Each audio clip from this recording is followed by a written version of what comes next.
कंदकोट में अवां खे ख़बर ॾींदा हलूं त दुरानी महल जे कचे में पुलिस ऐं ॾोहारियुनि विच में फायरिंग जी ॾे वठ में एसएचओ अब्दुल लतीफ़ मीराणी शहीद ऐं डीएसपी समेत 2 अहलकार ज़ख़्मी थी पिया आहिनि। पुलिस ऐं ॾोहारियुनि विच में मुक़ाबिलो जारी है। एसएसपी इरफान समूह पारां 2 ॾोहारियुनि जे मारिजण ऐं केतिराई ॾोहारी पुलिस जे घेरे में अचण जी दावा करे छॾी है। कंदकोट जे दुरानी महल थाणे ते ॾोहारियुनि पारां हमलो कयो वियो, जंहिं जे नतीजे में डीएसपी कलंदर बख्श सूमरो ज़ख़्मी थी पियो है। अहिड़े इतला बाद एसएसपी इरफान समूह जी अॻुवाणी में पुलिस जी वॾी नफ़री तलब करे इलाइक़े जो घेरो करे ऑपरेशन शुरू कयो वियो है। ऑपरेशन दौरान जदीद हथियारनि सां फायरिंग जी ॾे वठ जारी रही है। फायरिंग में एसएचओ अब्दुल लतीफ़ मेहराणी शहीद थी वियो है। हिकु अहलकार भाई खान ज़ख़्मी थी पियो है। शहीद ऐं ज़ख़्मी अहलकार खे अस्पताल मुंतकिल कयो वियो है। ॿिए तरफ़ एसएसपी इरफान समूह जो चवणु आहे त जागीराणी ऐं भइयो गैंग जे ॾोहारियुनि खिलाफ़ ऑपरेशन जारी है। ऑपरेशन दौरान 2 ॾोहारियुनि जे मारिजी वञण जा इतला मिलिया। हिन वक़्तु ॾोहारी पुलिस जे घेरे में आहिनि। ऑपरेशन खे वधीक तेज कयो वियो है। Soomro wallpapers and PVC panel shop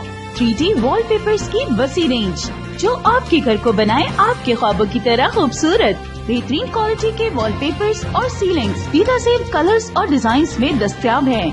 Hyderabad, Latifabad, Kasmabad, Jamshoro, Mirpur खास के साथ सिंध के मुख्तलिफ शहरों में सर्विस मौजूद है।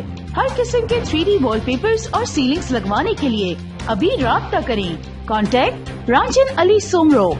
व्हाट्सएप 0333370786 03333702 तालिब हुसैन 0317131096